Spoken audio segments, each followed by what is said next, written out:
Just check. This is actually working.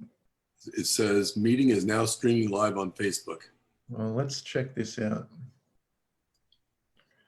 See if we are. And we are. Excellent. All right, cool. So, morning, Mark. Afternoon, Mark. As it is, we need to come up with a new term for the morning afternoon shift that we do.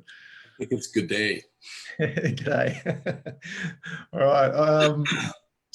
Going on from Saturday, I think we'll do a quick recap on, as we're leading into 2021, we talked about some topics around, getting your money systems in place, having your target market research, products and delivery. But I wanted to post a question to you this morning, first up, before we get into that recap and continue on from that. I was talking with a prospect the other day and he made a statement, and it opens up a conversation for 2021. And that statement was around the coaching and buying of products. As we know, there's thousands of products out there in the market. There's thousands of coaching products kind of thing. And his statement was, all of these products leave me a little bit wanting. Mm-hmm. And by that, he meant, he dives in, he takes the time, he watches the videos, studies the PDFs, puts stuff into action, but there's always the nuance that gets left out. There's always the secrets that get left out. And really that's not, I actually don't believe that secrets and the nuance is what's really left out, but it is a bigger conversation because it leads straight into coaching and mentoring and advising what we do. And that's kind of the next stage up from a basic product. But often in that coaching and mentoring or advising, mostly in the coaching consulting space, that nuance is actually left out as well. And they're simply teaching or repeating what they've taught in their videos. Mm-hmm. And they might answer questions around that, but they don't go off on the tangents. And I think probably this is where people like yourself and I come into the play a bit more, going a lot deeper, providing that nuance. With all that in mind, where do you think the coaching, consulting, mentoring industry is going in 2021? That's what I wanted to open up with. So this is... And to preempt that, what should people be looking for? Like, where do you think it's going, and how can people use what we're going to discuss today to their advantage? So I think this is a very deep question. And I deal with this on a daily basis. And, having been involved with consulting and coaching for over 30 years now, 35 years, the one thing that has really become apparent is that you have to meet each individual client on their journey where they are. And the more advanced they become, the more aware they are of the subtleties.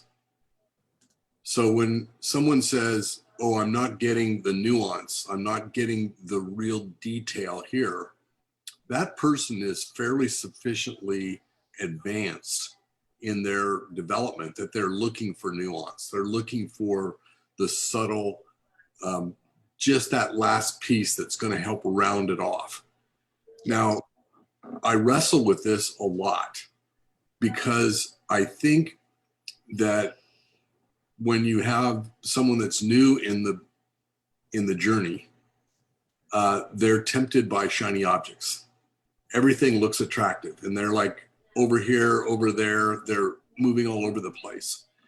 But then as you get into it and you become more comfortable with the pieces that are fitting together, this is where the nuance comes in. But in reality, that nuance is just another shiny object. They're looking for the holy grail that's going to get them over the edge, when in reality it's there the whole time. They're looking for validation. Yeah, it's very interesting in that, because like you said, the nuance is the next shiny object, but often people don't invest in that direction. They invest almost at a plateaued level. And this is the thing, like I was talking to this gentleman, and he came to me saying, I need to get my marketing better. I need to learn more marketing.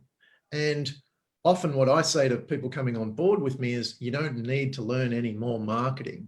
You need to implement the marketing that you know. Mm-hmm.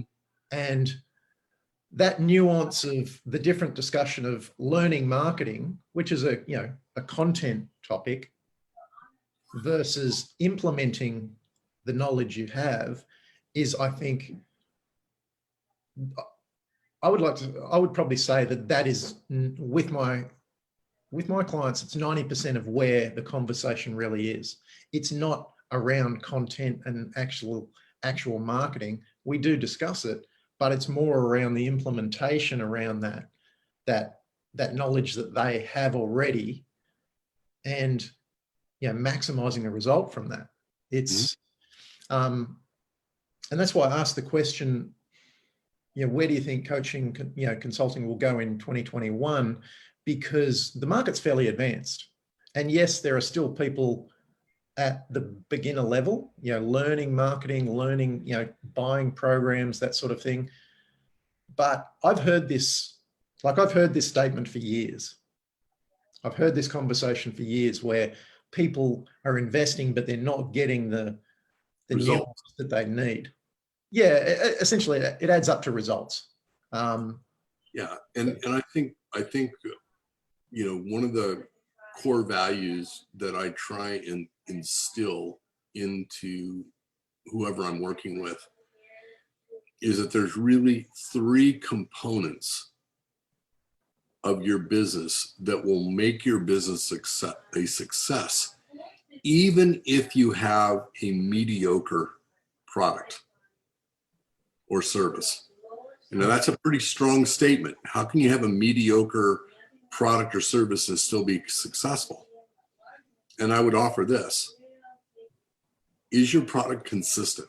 What you deliver, your service, your product, whatever it is it consistent? Can you lay 3 pieces next to each other and say, this was the first piece, this was the 500th piece, this was the 5,000th piece, and they're interchangeable? Yep.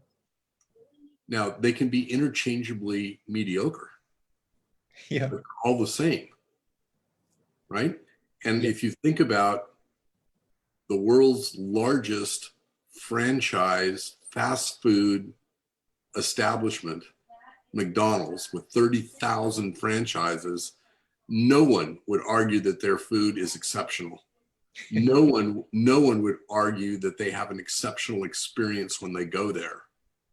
But what they can have is a consistent experience. They know exactly what's going to happen when they walk through the door. They know exactly what it's going to look like. They know exactly how the presentation is going to be, and pretty much how it's going to taste, no matter where they are in the world. And I've done this myself. So consistency is the first part. The second part, and this is super important, and this is where coaching really comes in, to be able to align with the prospect and with the client. The second part is predictability. Can I predict that if we do this, if we take this action, if we try this technique, if we deliver this, whatever it is, that we are going to get the expected outcome? Now, whatever that expected outcome is, we define it. It could be a mediocre response. It could be an okay response. It could be this is the best ever response, but it could just be okay. So if you have a consistent and just okay outcome, you're 2/3 of the way there. Sure. And the third part is repeatability. 3 hours, 3 days, 3 weeks, 3 months, 3 years from now, can you repeat the consistent response, the consistent outcome with the same predictable result? If you can do that, it doesn't really matter what you're selling. You will be successful at it because people thrive on consistency. In fact, it's one of Cialdini's 6 primary factors of influence and persuasion is consistency. They're looking for consistency. They're expecting consistency. If they're expecting consistency, you can predict the outcome because that's what they're expecting. It's really interesting. Like I look at those 3 things, and as you know, like we both know very successful marketers, and we both know people that aren't so successful marketers. And just, you know, hearing about that, I think the big one in this, that with the statement in mind that, you know, people are being left short of that, really is number 2, the predictable result. Exactly. And exactly. It's like, it's something that it's something that like I've built my business on this, on you know, more so than consistency, although I do have repeatability, more so than consistency. Like I would say that my product as a, well, maybe not so much of a product, but possibly my marketing is not consistent, but my product, how I show up, the results I achieve, and the repeatability over time is very consistent. And I think a lot of these, you know, coaching products, you know, and we all know the numbers behind the big coaching products, you know, out of 100 people, there might be, you know, 85% of that. And these are like, I'm not pulling these figures from the sky. I've actually looked into behind the scenes in some of the big launches, or a lot of big launches and stuff. And on the deliverability side, out of 100 people, probably 85 to 90 rarely open the product, or they might open the product, but they're lucky to go through module 1 or the first coaching program or whatever it might be. Down to probably the next, let's put that at, say, 90% of those people don't do much with it, down to the next 8%, 8 to 9% that probably open the product, they'll go through it, but they don't action it. And there's the 1 or 2% that actually action it and get results, and, you know, quality results. And I think, like, I guess this has been a big thing for me over the last 10 years of doing what I do, is I work with people one-to-one to ensure that predictability and repeatability. Mm-hmm. And I'm curious to ask, what do you think needs to change, or can it be changed as far as products in the future? Can that consistent, you know, can that repeatability and really predictability of result be achieved on a mass scale? Yes, I think it can. And I think what's missing from this, which gets back to the question that you asked, which is what's going to happen in 2021 from a coaching standpoint, is it really comes down to asking better questions on the coach's part. It's our responsibility to find the weakness that needs to be developed on our client side. But this is a key thing. Is that scalable? You know, like I see like big coaching programs, and we're talking people with 10, $20 million businesses, they're able to hire the amount of coaches. But on the smaller scale, for the average person, you know, that is inundated with, they might have 100 clients or 300 clients come through their coaching program. They can't service 300 people at that level. Is there an answer for that? Can you see a? I think there is, you know, and we've talked about this on prior sessions together, and that is that between startup and 10 million US revenue for a business, there's 5 distinct plateaus. And those plateaus happen when growth stops or stalls. And the reason it stalls is because the fundamental organizational structure of the business has shifted. And it needs to be addressed before it can start growing again. So it may be hiring an office manager, it may be hiring a production manager, it may be hiring a sales manager, whatever it is based on the individual business, they stall. And I've seen this over hundreds and hundreds of businesses over the years. And, you know, the scalability is that when you study, when you've been in the coaching game for a long time, and I consider myself to be pretty much a veteran after 3 decades of doing this stuff. I hope I've learned something. I picked something up along the way. The thing about that is that there are identifiable characteristics prior to each one of those plateaus. So when you talk about scaling, the way that I do it is that I've created an intake assessment. You know, it's kind of like when you go to the doctor and they say, have you ever had any heart problems? Have you had mumps? Have you had measles? Have chicken pox? You had cancer? You know, all that kind of stuff on that intake form.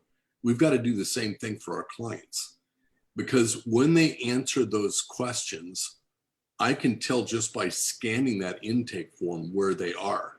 Yeah, and the prescription comes after the diagnosis. The diagnosis comes from the assessment. Sure. So it's like, come in here, you know, and let's have a listen here and see what we've got to work with, and then from there we can start making adjustments, and then from within that we can then start niching it down or dialing it down for the specific things that are happening at that level. So at every stage, at all 5 of those plateaus, there's 3 components. There's the service delivery side of it, which is your product or your service or whatever you're selling. There's the sales and marketing, which is the lead generation, the target marketing, the identification of your customer, the sales, the closing of the sale. And then there's the finance and administration, which is actually taking care of the paperwork and making sure that the training of the people in the business is complete, and that you've got a consistent product that you're delivering, and that you're managing the money, which is profit first, which we've talked about. Yeah. Also. All of this conversation ties beautifully into what we were discussing on Saturday, and then moving forward into what I wanted to kind of bring up today about going further into 2021. Like Saturday, we discussed kind of money management, target market research, and products and delivery. Today, I wanted to kind of expand on that. And this is, I think, where a lot of people get caught. They might start to have their money in place. They've got their target market. They've put their first product out. They're starting to get going, getting that momentum. And from there, this, like what you were just saying, leads right into systems, processes, and team. Right. And just to be able to scale effectively, to be able to build a real business. And this is very dear to my heart. Instead of just building a product, it's like we're building a real business. It's one of the first things I kind of realized that dawned on me when I first went into product launch management. The first conversation I had with my initial client was, stop thinking this is a rinky-dink online kind of trinket. Right. This is a business you're building. Not a gimmick here. You're building something real. And it's a perfect segue, James. I was just working on this today. I had a friend of mine that was doing a podcast, and he asked me and asked several other people, that said, to do a book review of the best book that you've read this year, or the book that was the most significant that you've read in the last few years.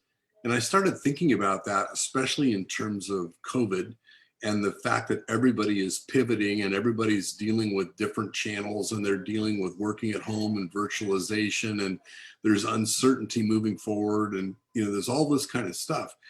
And I went back and I revisited one of my all-time favorites of ever, and that was business model generation. I've still got that one handy here. It's fantastic, and it's the business model canvas that investigates the 9 core areas of business: your customer relationship, your key your value proposition, your key resources, your customer relationships, your cost structure, your revenue streams. It's all of the areas that are related. And the part that's so outstanding about it is that there's case studies in there. They'll take apart different businesses like Google or the post office, or any one of a number of different types of business models, and they'll take it apart in the book and show you how to build this for your own business. And people will get freaked out about doing a business plan. This is a visual business plan. And I find that when prospects have clarity around their business and understand how the pieces fit together, they have much greater success. And they're much less wanton in their search for shiny objects, because they know they need to feed a steady stream of qualified prospects into their sales machine. So their number one focus needs to be lead generation and demand generation. Yeah, it's and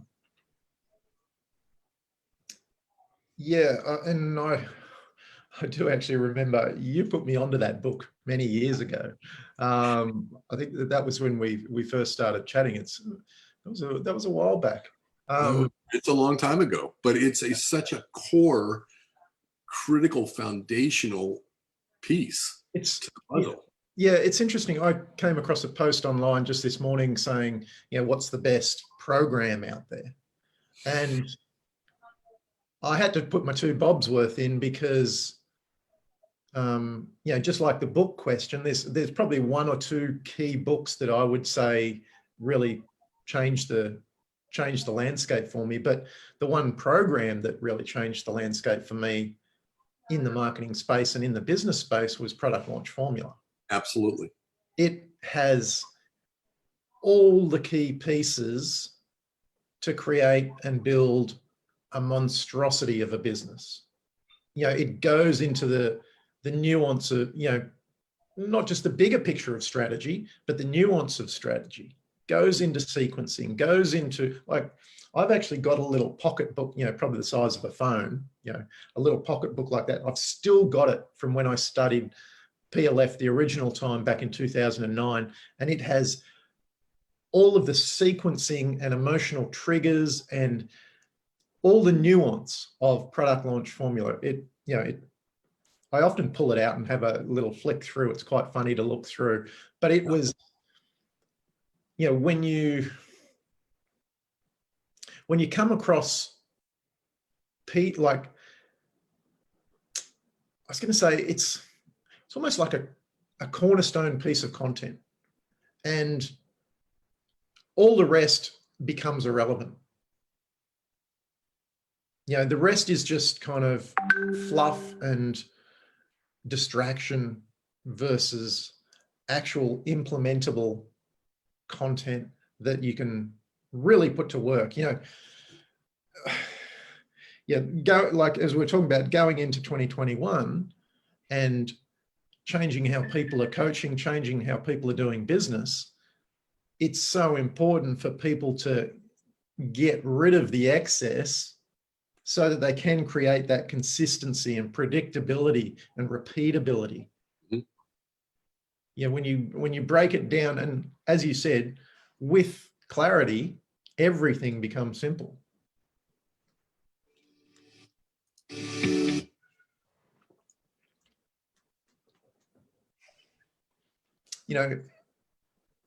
Going forward from what we're talking about on Saturday, systems, processes, team, without clarity on where you're going, without clarity on what's actually happening now, you can't build systems and team, because you're constantly in this fuzz, this haze of panic and chaos. Yeah, you have to be able to step out of that. Mm-hmm. And like you said, at each stage of business, there's certain things that need to be taken care of around service delivery, sales and marketing, and finance and admin. I don't know if you've ever been in a situation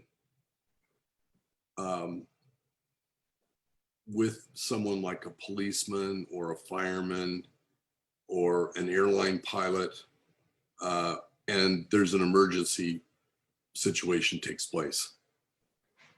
There's some unexpected event. It could be in a car crash. It could be anything. And those professionals are trained to remain calm and to remain aware and to take in everything that's going on. Yeah. But to remain calm. I mean, the whole focus of the training, the emergency training, is stay calm, because the calm is what builds confidence in the patient or the people that are in the emergency situation. They're freaking out because they don't know what's going to happen. They think they're all going to die. But the professionals are like, we've got this. We've got this under control. Let's just see how serious this is. Let's just deal with it. And they have a protocol for everything. And the difference between a professional coach and a professional consultant is that they are trained problem solvers. They are looking for the problem. They're looking for the key elements of the problem that need to be fixed immediately.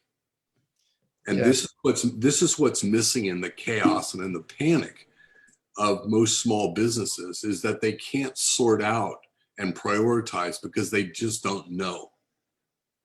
And that's why they come to work with us, is because we do know. We've been down this road.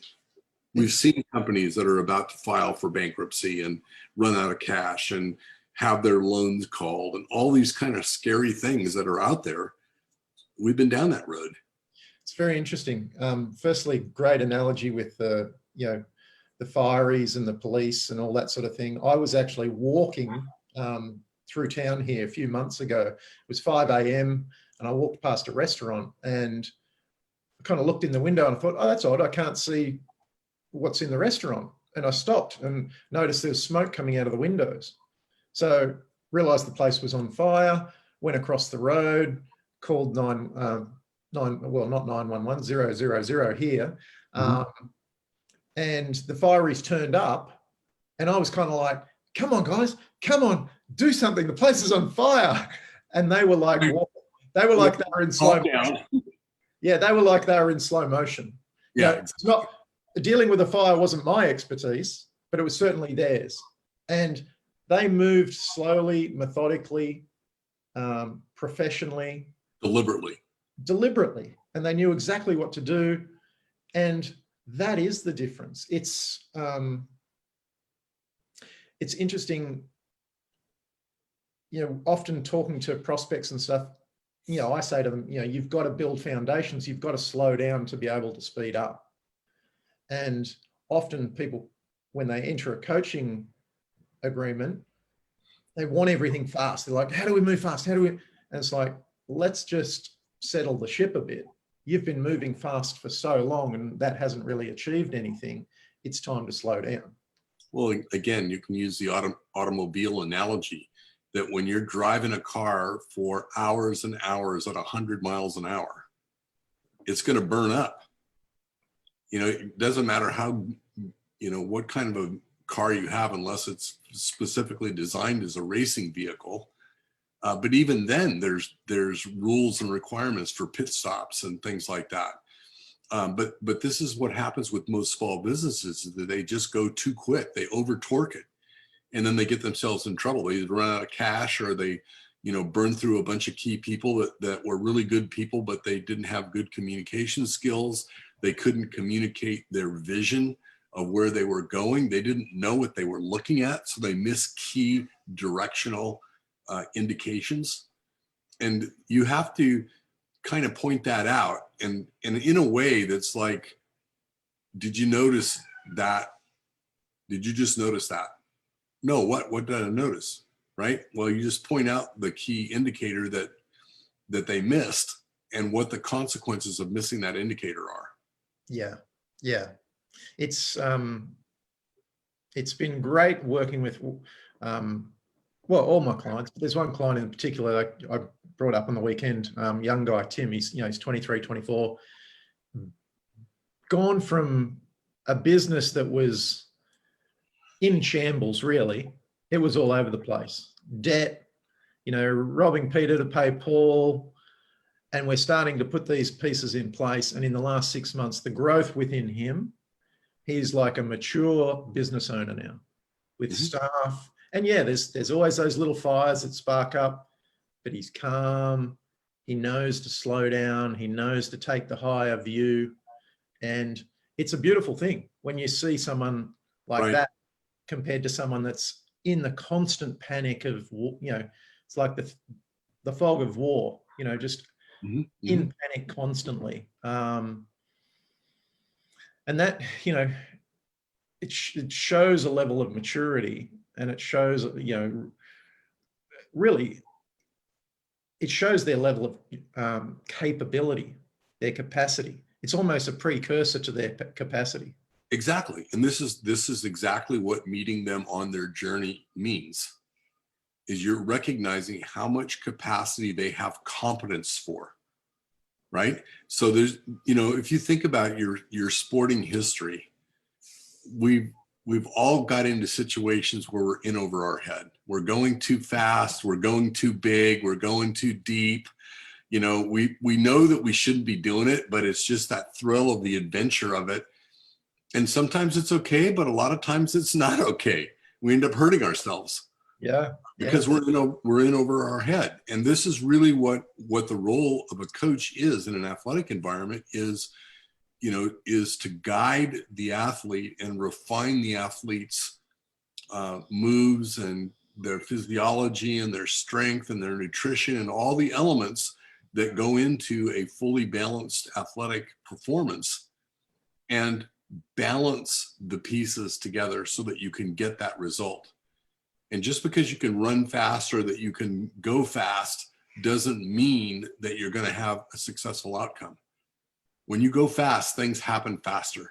So if there is a mistake, it's going to happen much faster with much more serious consequences than, if you're working within your scope of control. But when you're young, it's hard to throttle that in. It's like, I want fast. I got the need for speed. I remember that distinctly. Yeah. It's, coming back to our conversation about 2021, putting systems and processes and team in place requires this at the highest level, requires slowing down. It requires the time to take a look. Otherwise, you're creating more chaos for yourself. And so here's one thing that I would offer in that area. If the client has got this need for speed, what we can do is back up and apply that speed into tasks that need to be accomplished before you can really move forward. Sure. So essentially you're slowing down to speed up, but you're going faster in a slower way, if that makes sense. Yeah. Right. Yeah. So it's like if you're doing lead generation, okay, well, we need to speed up the research for the target market. And these are the 10 things that you need to find in 4 different markets by next Tuesday. Well, that's speeding up, and it's doing things in a controlled way that's going to benefit us moving forward. Yeah. And you're accomplishing something with an outcome, and yet you're still satisfying that underlying need. Yeah. Comes back to, I've got a saying, well, as you can see behind me, 0 hustle, max results. But the real piece behind that is right action at the right time. Mm-hmm. It's time is everything. Yeah. And especially in this systems, processes, team growth, once your product's right, once, you've got your target market, once you're at this point, people moving into this in 2021, it's like, you must implement the right thing at the right time. You can't just go and hire 5 people because you think you need 5 people. It's key. Yeah. And doing it effectively is very seamless. It's very smooth. And it amplifies growth massively. Taking one step out of place. And well, if you did professional water skiing when you were younger. Yeah. When I was younger in school, I was a pole vaulter. You never know it today. I was about to say, I remember times from my water skiing days, you know, overextending my capability, Yeah. and ending up crashing. I was going to say the pole vaulting, I would hate to think. Yeah. You're coming down from a lot higher. And the thing about it is that when you're dealing with a very complex athletic achievement, like a, you know, a complicated trick, where Yeah. you're coming off a ramp and you're going into a double somersault, or, you know, whatever you're doing, a twist and a reverse and all these different kinds of movements. A vault has 52 separate movements involved from the time that you launch that pole until you come down. And you cannot segregate those pieces. You can't segment those things off and say, okay, now I need to do this, now I need to do that. Now my knee needs to be here, and my head needs to be here, and my arm needs to be here, and my left arm and shoulder need to be here, and my elbow needs to be here. It's muscle memory at that point.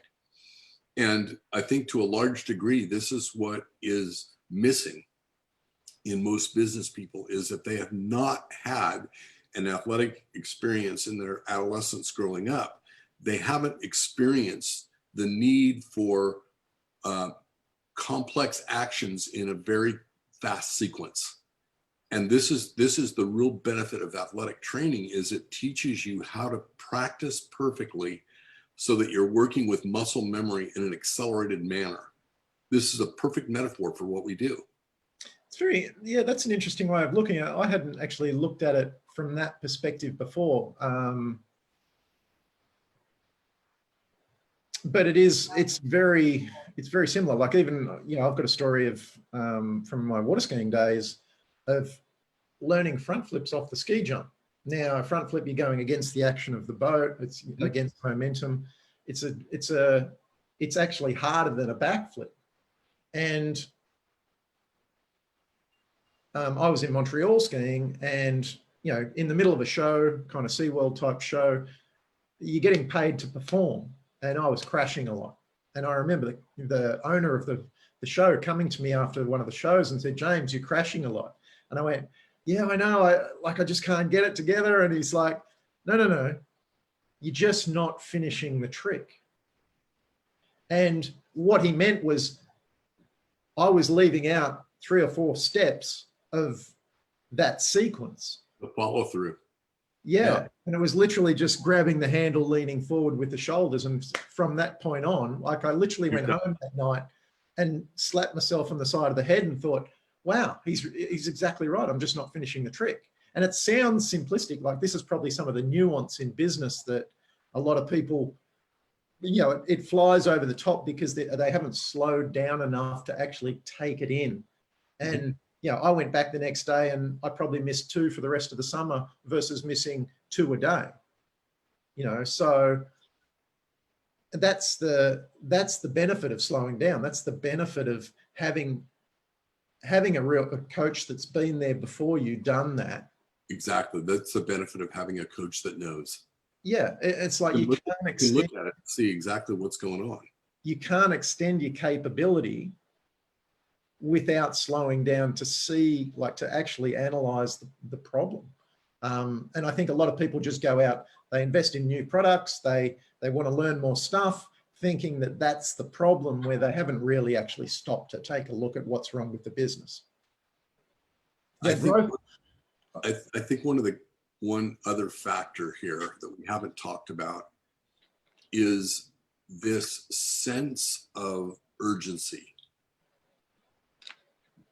Business owners often come and say, "I haven't got time for this. I'm just putting fires out. I'm doing this. I'm just so busy. I can't add another thing to what I'm doing." Yeah. And the first thing that I'll say is, well, let's really take a look at what you're doing and determine if what you're doing is really having an effect. Yeah. And in fact, many times in that drive to be busy, they literally are hurting themselves. They're actually taking money out of their pocket by doing things that are inhibiting their ability to earn an income, but they're busy. Yeah, it's funny. the gentleman that we started the conversation with today said to me literally that, like, he was like, okay, what are we going to put in place? And I said, well, hang on a minute, that's the wrong question. It's like, what's working now?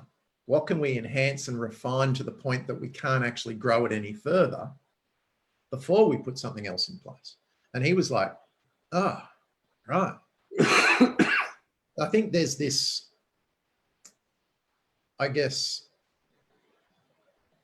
it's pushed upon us to think that we have to put something extra in place to fix a problem versus slowing down and actually fixing the problem. And this is the thing we talked about on the call on Saturday. They come to us in a state of chaos. We slow the chaos down so we can see the pieces that are spinning around. We pick out the things that are the most important to focus on, and then we simplify those pieces. And in the process, we're shedding enormous amounts of committed time. Yeah. And in the process of shedding that enormous amount of time, now the business owners are in a position to where they can really make intelligent decisions that have a huge impact.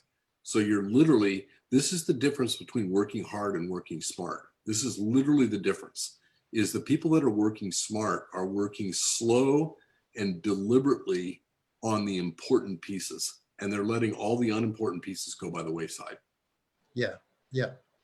That's probably what I am so proud about my clients doing this year during COVID, when everything was screaming at them to pivot, to do something new, to start a new product. Everything was screaming, and we literally at the start of the year settled down into what's working now, how can we enhance it, and how can we actually stabilize. Like, all of my guys have become more profitable and grown their businesses. I agree. During apparently the worst time in the world.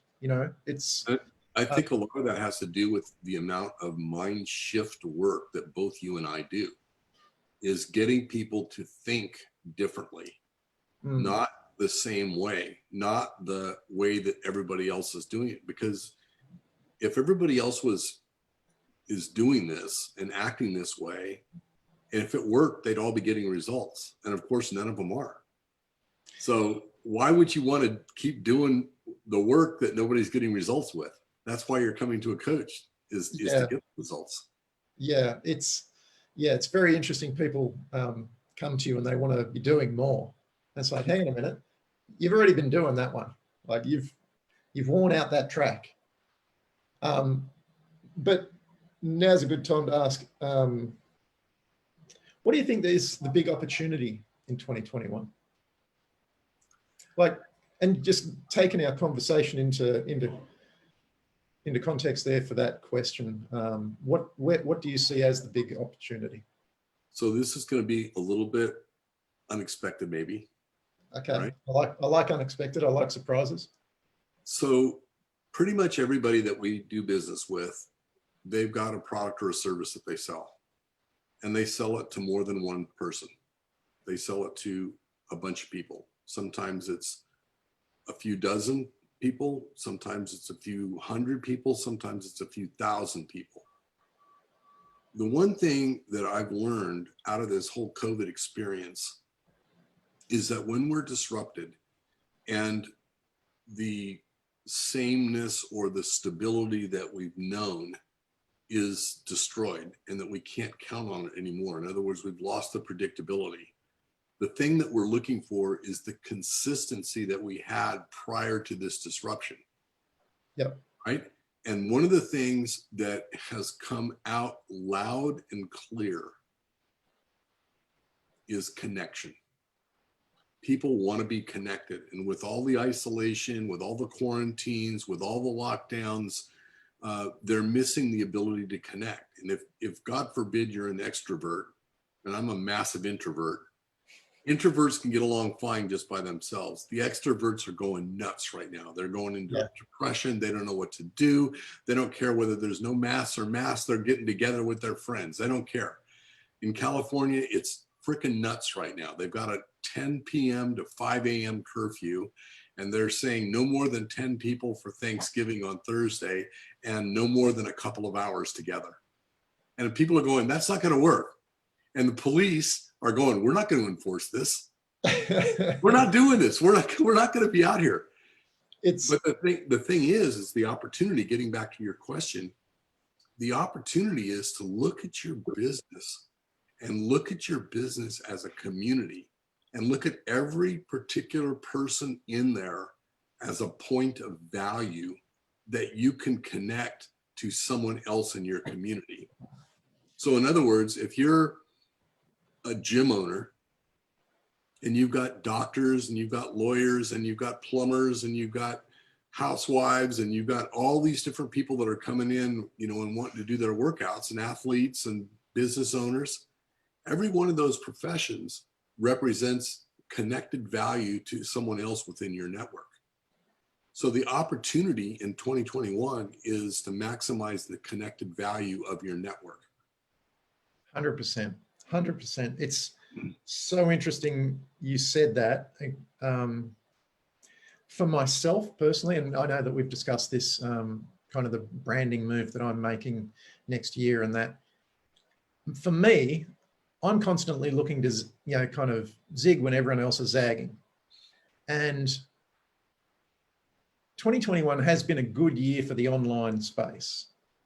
Businesses have grown. There's been a lot of growth in that space. Although for myself, I'm looking at it as, okay, where can I go to the offline world to find new clients? Because everyone does want that connection. They want that, you know, almost like back to belly marketing, where the conversations are going to be easier. The trust is going to be built much faster because we've lacked that connection. It's all been online. It's all been kind of once removed. There's nothing personal in that.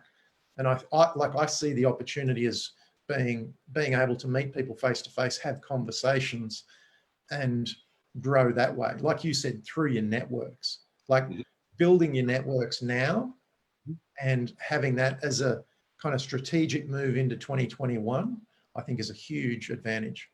There's actually been quite a bit of work done around this, and it's called the network effect, and it follows what's called Cliff's law, I think it is, something like that. I just anyway, you can look up the network effect, and it's about how to value your network based on the number of connections in the network. Metcalf's law, right? And so you can you can look at your network and say, okay, what is the value of my network? And this really hit home for me in April and May, when we were at the depth of the first go round of lockdowns and everybody was really, really upset. And I would reach out to people and I would say, listen, I'm not here to sell you anything. There's nothing to buy. I'm just calling to check in, see how you're doing and what you need help with. Is there anything I or anyone in my network can do to help you right now? And the relief, that the expression of relief was, oh my God, thank God that we've got this phone call today. This is what I need. Do you know anybody that can help in this area? And 9 times out of 10, I would say, yes, I know exactly who to call and I'll put you in contact.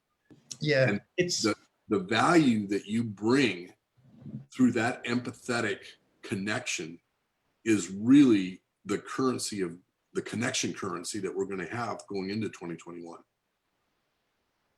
Yeah, it's and it's funny, like it's such an everyday thing, like to have a conversation with people, but we've been, you know, like you say, there's laws now against people being together. Yes. And that just screams to me opportunity. You know, it's whereas a lot of people are going, okay, how can I get online and how can I be more removed from my clients? How can I be more removed from my target market? And I get it. There's some products that are great for that. So here's an interesting. There's much bigger fish and bigger opportunities out there with that tighter connection. So just think about this for a second. As a coach, we're always looking for prospects. We're always looking for people that we can help. What if you flipped that and you were attracting the people that were attracting to your network? Because they recognize the value of the mindset of the network, and they recognize the value of the connections of the network. And this gives us a way to completely change the value proposition that we bring to our clients, because we're thinking about ways of polishing their offer to make it more attractive to their market. And now we're doing something completely different, is we're polishing their network to make it attractive to everyone that sees that network. That's a much different approach. Yeah. And this is going back to what I said about product launch formula. One of the key pieces of product launch formula, one of the key strategies, something I used early on with one of my original clients, was that exact fact of going out to the network with a giving attitude, only to attract that network back to him as the kingpin kind of, the key kind of guy within that network. And it worked gangbusters. He was automatically became one of the kind of tight inner circle people in a very healthy network of like high net worth individuals, and it exploded his business. So yeah, like there's kind of a couple of things there. Just the value of product launch formula for a start, and then being able to leverage your network. And I've got guys, and there's a guy that we both know, I won't mention his name, but there's a guy that we both know that he's been working on his network for years, and he's never leveraged that network for himself. And we've been discussing it a little bit, but the value of that over time, and this comes back to having the long-term view, building a real business versus building a widget or an actual business. There's, for people going into 2021, they really should be looking at the long-term stuff. It's a big thing for me with my clients. I'm like constantly looking at the long-term, going, what needs to be in place so that they can actually still be going in 3 years' time, no matter what. It's people. This is a great exercise to do, and I recommend it for everybody. Anybody that's doing this, is that when you decide a course of action, the next thing is to say, okay, now what does that get me? What's the next step after that? What's my world going to look like when I'm successful at this step? What does success look like if we take this action? And from that success, what is the next step? And if you do that 3 or 4 times, you've got a very clear path, because you know exactly what success looks like, and you know exactly what you're going to do when that success hits. Yeah. That it helps refine you and keep you off that shiny object path. Is there any other topics or anything that you want to discuss today, Mark? Because I think we've had a pretty good. So. This was a great call today. Might just recap, or at least key things for 2021. I think in today's conversation is really about, as we talked about Saturday, laying foundations with money management, research of target market, honing your product and deliverability, because that's a big one where people get stuck. They come up with a great offer, they've sold a bunch of product, and then deliverability becomes a problem. But beyond that, systems, processes, and team, and it's got to be done in a very structured, kind of methodical manner. And that can happen quickly. It doesn't need to be a slow or a boring exercise, but it's right action, right time. And then really the big kicker is building the network around that.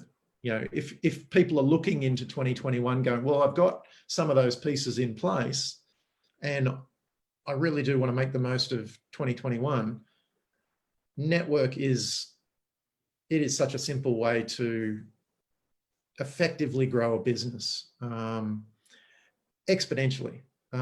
As you know, I know we've all done launches, and for me, that is an absolute gem of a strategy to multiply a business tenfold or more really rapidly. Like that's how, essentially, that is how I grow businesses to $1 million within a year. And people can come to me at, you know, earning $2,000 or $3,000. I know if the key pieces are in place, not everyone can do this, but if the key pieces are in place, and if you work towards that with a real structure, network becomes, you know, the value's exponential. I think a lot of businesses and a lot of individuals, they get overwhelmed with the details and all of the different elements that you're trying to keep track of. And I think the best way to put it in context for me, that, and what I've found historically has landed well with clients, is to speak of it in terms of cooking, right? So the people that want a fast meal, right? They're going to go to the cupboard, they're going to take down a can of soup or whatever, and they're going to throw it in the microwave and boom, it's done in 30 seconds. Yeah. But it's not very satisfying. And then the next step from that is going to the cupboard and picking 2 or 3 different things and maybe chopping some fresh vegetables and adding to it.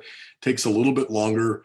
It's still not super satisfying, but it tastes better than what's coming off the shelf.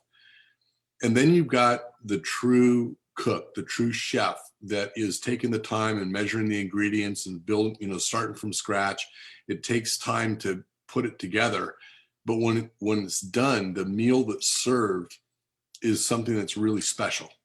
And everybody that's at the table, which are our customers, are so much more appreciative for the depth of the flavor and the complexity and the pairing and everything else. And that's the value of the network.